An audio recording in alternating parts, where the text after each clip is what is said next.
teman-teman, perkenalkan nama saya Tresia Cici Alfonsa. Saya dari Program Studi Pendidikan Sejarah Angkatan 22 dengan NIM 2205 Di video ini, saya akan menampilkan praktik mengajar dengan materi ajar Kerajaan Sriwijaya.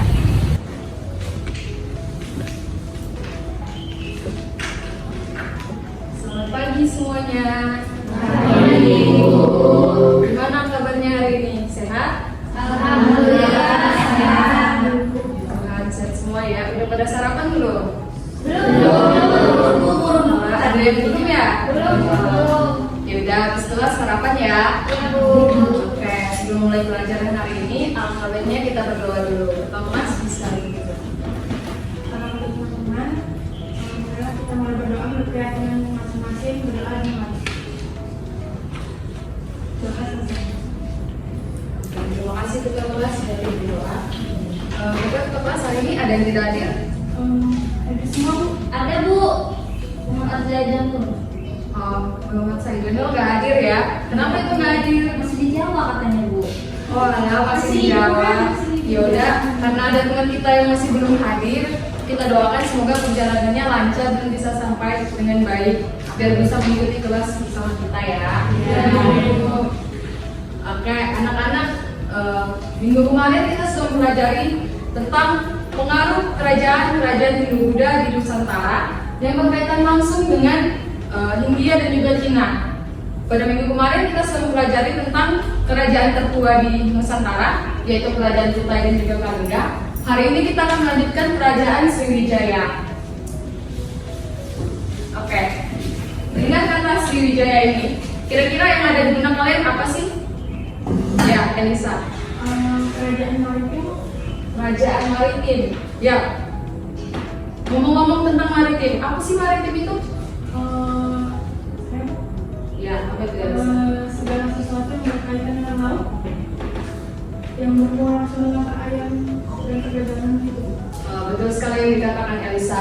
Jadi kerajaan Sriwijaya itu merupakan kerajaan maritim yang dimana kerajaan maritim itu segala sesuatu aktivitasnya itu dilakukan di laut.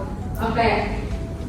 Untuk pembelajaran hari ini kita akan menggunakan model pembelajaran cooperative learning dan metode START. Di mana tahapan START nanti Ibu akan mempresentasikan di depan dan kalian fokus ke depan untuk memahami materinya. Terus nanti kita akan membentuk kelompok yang dimana dalam kelompok nanti kalian akan mendiskusikan hasil pembelajaran tadi.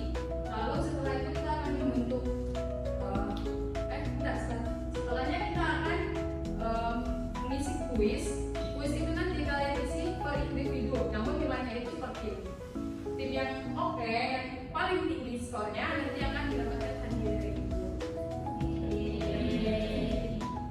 Oke, untuk kompetensi dasar hari ini bisa dibaca. Baca aja ya. Ibu kasih waktu 30 menit. Udah?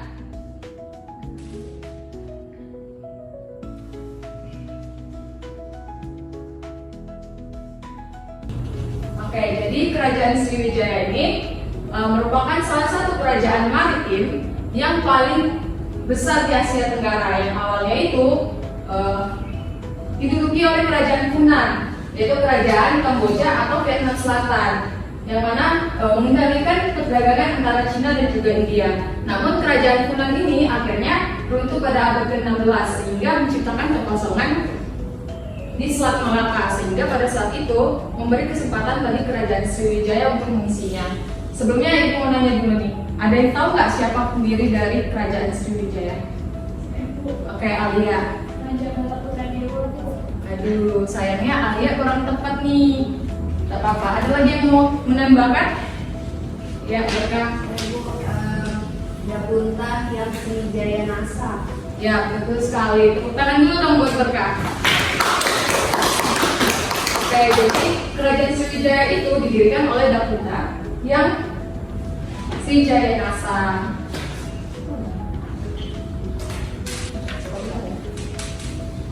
Namun, kerajaan ini mulai berjaya pada saat pimpinan Raja Balaputra Dewa pada abad ke-9 seperti yang dikatakan Alia tadi. Oke, ngomong-ngomong soal kejayaan nih, ada yang tahu nggak masa kejayaan Kerajaan Sriwijaya ini dipimpin oleh siapa? Maaf, Ibu ulang. Masa keemasan Sriwijaya ini didukung oleh faktor apa aja? Ya, apa tuh? Kemakmuran ekonomi. Ada lagi? Ada lagi? Selain itu ada lagi? Oke. Beri tepuk tangan dulu dong buat Ridho dan juga Habib. Betul ya. Jadi pada masa keemasan Kerajaan Sriwijaya itu menguasai pusat perdagangan dunia, yang dimana menguasai Selat Malaka, Selat Sunda, dan juga Selat Malaka dan Selat Sunda itu sebagai jalur utama antara Cina dan juga India. Selain itu, Kerajaan Sriwijaya juga memiliki kemakmuran ekonomi, yang dimana komoditas unggulannya ada rempah, emas, kayu aromatik. Terus ada juga pendapatan dari pajak kapal dan juga bea cukai. Selain itu ada juga pengaruh budaya dan juga politiknya, yang dimana menurut Ai Taixing, salah satu seorang musafir Cina, melaporkan bahwa Kerajaan Sriwijaya ini merupakan salah satu kerajaan di Asia Tenggara yang menjadi pusat pembelajaran Buddha. Nah, selain itu juga Raja Balaputradewa menjalin hubungan diplomatik dengan India dan juga Cina. Selain itu ada juga angkatan laut yang kuat untuk jaga keamanan jalur dagang yang juga taklukan wilayah saingannya. Oke, kira-kira ada yang tahu nggak faktor kemunduran dari Kerajaan Sriwijaya? Beda. Ekonomi. Betul sekali, tepuk tangan dulu dong buat Elisa. Ada lagi yang ingin menambahkan? Oke, iya Intan silakan. Melemahnya kekuasaan nggak sih Bu di Kerajaan Sriwijaya? Ya betul sekali, tepuk tangan dulu dong buat Intan. Oke, Intan betul sekali. Ada lagi yang ingin menambahkan? Ibu, Ya, Isma silakan. mungkin karena adanya serangan dari kerajaan lain. Ya, betul sekali. Tepuk tangan dulu dong buat Isma. Oke.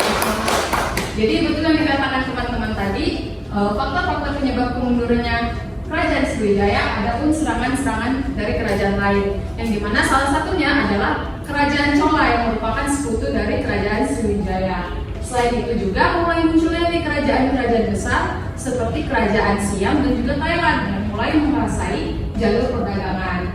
Selain itu, karena mulai melemahnya Kerajaan Sriwijaya ini, kerajaan-kerajaan yang pernah jadi taklukannya itu mulai menarikkan diri dari Kerajaan Sriwijaya. Nah, di waktu yang mulai melemah ini, Kerajaan Singasari mengirim ekspedisi Pamalayu untuk dominasi barat. Nah, sehingga terjadinya penurunan ekonomi. Jadi aktivitas perdagangan yang berkurang, perdagangan beralih ke tanah dan mitra. Di masa yang mulai lemah ini, tiba-tiba Kerajaan Majapahit mulai datang ke Sriwijaya dan menyerang Kerajaan Sriwijaya pada tahun 1477, sehingga berakhirlah sudah Kerajaan Sriwijaya. Anak, sekian pembelajaran hari ini tentang Kerajaan Sriwijaya. Apakah dapat dipahami? Bisa? Bagusnya kalau kayak gitu. Oke, selanjutnya kita akan membentuk kelompok, yang dimana setelah membentuk kelompok ini kalian menentukan siapa ketua kelompoknya dan beri nama kelompoknya.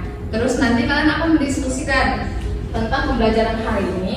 Setelah itu ibu akan memberikan kuis untuk kalian isi secara individu. Ingat ya, nilainya diambil dari nilai individu kalian itu, skornya. Dapat dimengerti? Oke. Kelompok 1 ada Isma, Ridho, Habib, dan juga Indra.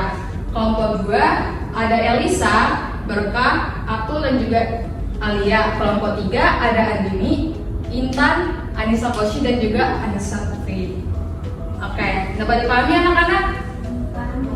Oke.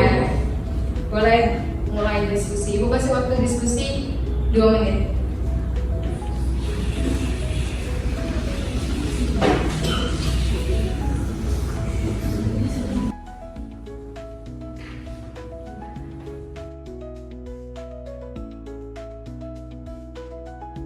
Gimana? Udah tentukan ketua kelompok dan juga nama nama timnya? Oke. Ini kelompok 1 apa nama timnya? Salam tua.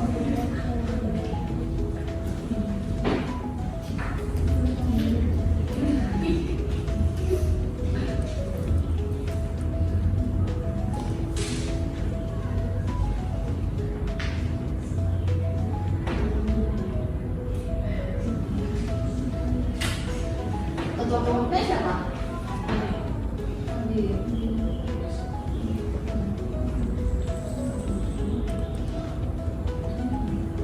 Kelompok 2.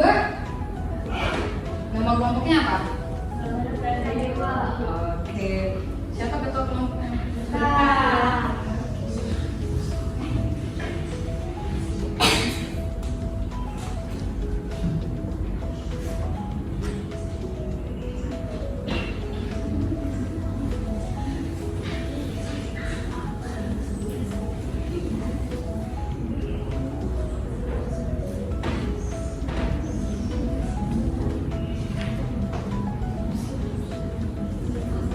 Kelompok 3. Nama kelompoknya apa? Kelompok bulan ya, Bu? Oke. Siapa ketua kelompoknya? Bulan ya? Ya.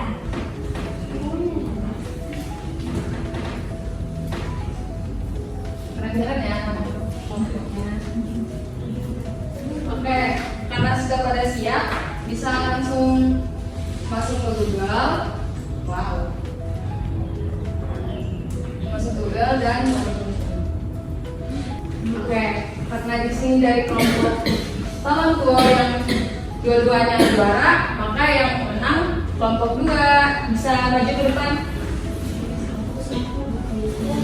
Sorry, kelompok 1. Kelompok tangan 2 bisa maju ke depan.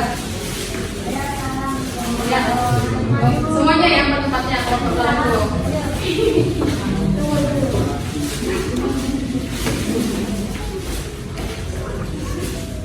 Beri tepuk tangan dulu dong. Karena hari ini yang menang kelompok Salam Tua yang skor yang paling tinggi, jadi mereka yang menyimpulkan hasil pembelajaran hari ini. Oke, silakan menyimpulkan.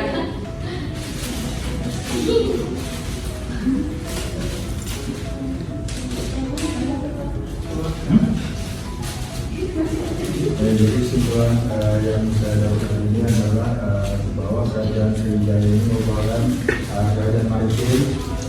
Kemudian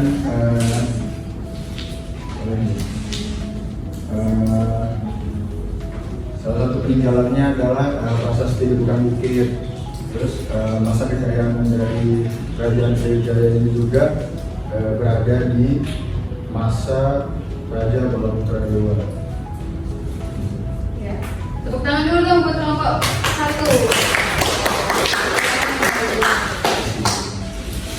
Oke anak-anak, terima kasih sudah berpartisipasi pada hari ini.